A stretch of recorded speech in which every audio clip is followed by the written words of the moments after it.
अस्सलाम वालेकुम dear fellows. आज मैं आपसे एक इशू पे बात करने वाली हूँ जो मियाँ बीवी के बीच में छोटी छोटी बातों पे बहुत बड़े बड़े मसाइल पैदा हो जाते हैं। उस बारे में हुआ यूँ कि मेरी एक फ्रेंड है, बहुत अच्छा उसके साथ मेरा रिलेशन है। उसकी कुछ साल पहले शादी हुई, पसंद की शादी थी, मोहब्बत की शादी थी। भाई साहब उसको पसंद करते थे और वो खुद भी ज़ाहिर है पसंदीदगी रखती थी, तो फैमिली मैटर था चूँकि, तो दोनों की शादी तय पा गई। तो वो अक्सर वो कहती थी कि जी हमारे दरमियान जो है वो फ़र्स्ट बेबी के पैदा होने के बाद रंजिशें बढ़ गई हैं। तो मुझे बड़ी हैरत होती थी कि भई ये तो बहुत ही मैं अक्सर उसको छेड़ती थी कि भई ये तो आपकी पसंद की शादी है, तो इसमें इस तरह से रंजिशें होनी तो नहीं चाहिए। लेकिन बाद में जब मैंने डीपली चीज़ों को देखा, उसने जैसे-जैसे मुझे बताया तो ये खुला कि बच्चा जब पैदा हुआ तो भाई साहब रूम के अंदर से आने वाली जो होती है एक वो स्मेल सी, जो बच्चे के न्यूली बॉर्न बेबी जो होते हैं उनके पैदा होने से मुख्तलिफ ज़ाहिर है कि उसकी देखभाल करते वक़्त कुछ कोताहियाँ रह जाती हैं माँ से, तो उस की जो स्मेल है उससे वो एलर्जिक हो गए थे। और वो हर वक़्त कहते रहते थे कि तू साफ़ नहीं रहती है और तू गंदी रहती है, और मुझे पता नहीं था कि तुझे इन सारे मामलात की समझ नहीं है, और उकताए रहते थे बकौल उसके, मेरी फ्रेंड के, और हर वक़्त वो उससे उलझने की यानी कि कोशिश में होते थे। तो इस तरह की चीज़ें बहुत ज़्यादा बढ़ गईं और नाराज़गियाँ हो गई दोनों फैमिलीज़ के अंदर। और जब मतलब गहराई से बात को जो उसने मुझे बताया मैंने समझा, तो मैंने कहा कि भई आप जो है वो डेली नहा लिया करें। आप डेली बच्चे को जब साफ़-सुथरा कर लेती हैं और उसके बाद उसका जो भी होता है मटीरियल ज़ाया करने वाला, वो आप उसको रूम में 1 सेकंड भी ना रहने दें, उसको फ़ौरी तौर पे आप वहाँ से जो है वो डिस्पोज़ करें, वहाँ से कहीं और उसको ले जाएँ। और इवन शीट भी चेंज किया करें आप डेली बेसिस पे, और अपनी ड्रेसिंग चेंज किया करें डेली बेसिस पे। चूँकि वो जॉब नहीं करती थी तो एज़ सच वो शायद कुछ लापरवाही कर जाती होगी। तो इस तरह से उनके मामलात यहाँ तक बिगड़ गए कि वो अपने मेके उसको जाना पड़ा, और भाई साहब जो हैं वो बिल्कुल उससे लापरवाह हो गए। तो मैं ये समझती हूँ कि इस तरह की चीज़ें माशाल्लाह, बहुत वो पढ़ी लिखी थी, एमफिल वो लड़की थी, मुझसे छोटी भी थी, लेकिन चूँकि वो दोस्ती तो आपको किसी भी लेवल पे जब हो जाती है तो फिर हो ही जाती है। तो मैं उसको कहती थी कि ये छोटी-छोटी बातें हैं, लेकिन इस पे इतने ज़्यादा आपके मामलात जो हैं वो ख़राब हो गए हैं कि जो है वो मामला इस हद तक चला गया कि आपको जो है वो जाना पड़ गया है यहाँ से, तो ये तो अच्छी बात नहीं है। तो फिर मैंने भी अपनी दोस्त को समझाया, ज़ाहिर है भाई साहब तो बड़े ही नफ़ीस तबीयत के थे, मुझे उनसे तो ये उम्मीद नहीं थी, मुझे यही लगता था कि कोताही होगी तो हमारी जो दोस्त साहिबा हैं उन्हीं के अंदर हुई होगी। तो मतलब बातों से भी अंदाज़ा हो जाता है। तो मैंने उसे मशवरा दिया और मैंने कहा कि आप अपने आप को ठीक रखा करें। तो कहने का मकसद ये है कि मर्द जिस लेडी से मोहब्बत करता है, उसका दिल चाहता है कि वो बनी संवरी रहे उसके लिए।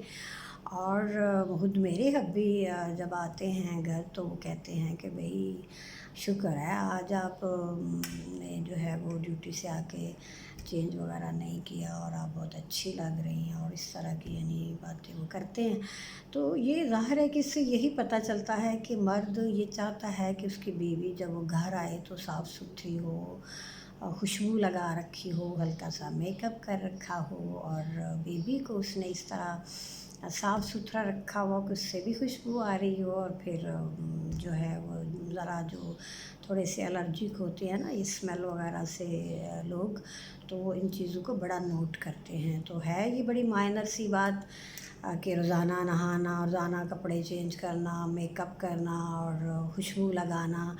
लेकिन देखिए आप हमारे दीन के पस मंज़र पे भी जाएँ तो नबी अकरम सल्लल्लाहु अलैहि वसल्लम ख़ुद यानी खुशबू को आपने पसंद फ़रमाया और आप खुशबू लगाया करते थे। تو اگر اپنے ہسبینڈ کے لیے ہم یہ ساری تیاری کریں تو کتنا اچھا لگے نا. تو نیولی میرڈ یا جو بھی ہماری بچیاں شادی شدہ ہیں، میں اپنی فرینڈ کے اس واقعے سے کہ جہاں پہ محبت کی شادی کے باوجود معاملات بہت زیادہ خراب ہو گئے تھے، تو اس کی اگزامپل دے کر کے میں یہی کہوں گی کہ ہماری بچیوں کو بالکل یہ چیزیں شادی کے بعد بھولنی نہیں چاہیے کہ انہوں نے سب سے زیادہ جو خیال رکھنا ہے وہ اپنے خاوند کی پسند ناپسند کا، اور اپنے خاوند کے جو بھی ان کو چیز بات اچھی لگتی ہے اسی کو وہ اختیار کریں، اور جب وہ اسی کو اختیار کریں گی تو پھر وہ اپنے میاں کے دل میں گھر کر لیں گی. اور ظاہر ہے ہسبینڈ کو بھی چاہیے کہ بعض دفعہ لیڈیز جو ہیں ہماری کوتاہی کر جاتی ہے تو پیار سے سمجھا دے یار. پیار سے سمجھانے سے کیا ہو جائے گا، بجائے کہ منہ بسور کے ادھر ادھر جا رہا ہے پھر رہا ہے اور منہ پھلایا ہوا ہے اور وجہ پتا نہیں رہا ہے اور وجہ پتہ بھی نہیں چل رہی ہے. تو آپ سوچیں کہ کتنا مسئلہ ہوتا ہوگا پھر لیڈی جو کہ ایک نئے ماحول میں گئی ہے.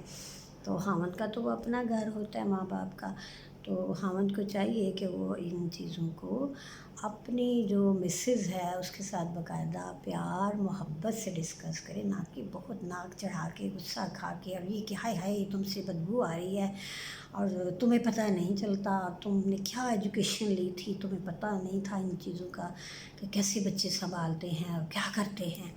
تو ایسے ڈانٹیں گے جب آپ تو پھر وہ بیچاری کی مت تو پہلے ہی ماری ہوئی ہے. فرسٹ بیبی میں تو ویسے ہی پتہ نہیں چلتا کہ کیسے سنبھالنا ہے بچے کو. بچہ بھی جگاتا ہے، پھر اس کو فیڈ کروانا اور باقی معاملات ہوتے ہیں، اس کی صفائی ستھرائی اور اپنا بھی تھوڑا بہت گھر کا بھی دیکھنا ہوتا ہے. تو پھر آپ دیکھیں کہ آپ کو تعاون کرنا چاہیے نا، ہے نا. مردوں کو تعاون کرنا چاہیے اپنی بیویوں کے ساتھ. ایک سبق یہ بھی ہے اس میں کہ معاملات جو ہیں وہ اس حد تک خراب نہ ہوں کہ بیوی کو جا کے مل کے بیٹھنا پڑ جائے. تو کیوں نہ مرد کو بھی تھوڑا سا سیکریفائز کرنا چاہیے، اور عورت جو ہے وہ تو ہے اس سیکریفائز کرنے کا نام. عورت کس چیز کا نام ہے؟ قربانی کا. شادی کے بعد آپ کے آئلی معاملات، ہمارے آئلی معاملات جو ہے وہ تبھی A1 رہتے ہیں جب ہم سیکریفائز کرنا جانتے ہوتے ہیں اور سیکریفائز کرنا چاہتے ہیں دل سے. دل سے کوئی کام کریں گے تو وہ دلوں کو باہم یوں کر کے، یوں کیسے دل بناتے ہیں، یوں کر کے تو اس کو یوں یوں یوں یوں یوں یوں دل بنتا ہے تو جوڑ دے گا. اپنا خیال رکھیے گا. اللہ حافظ.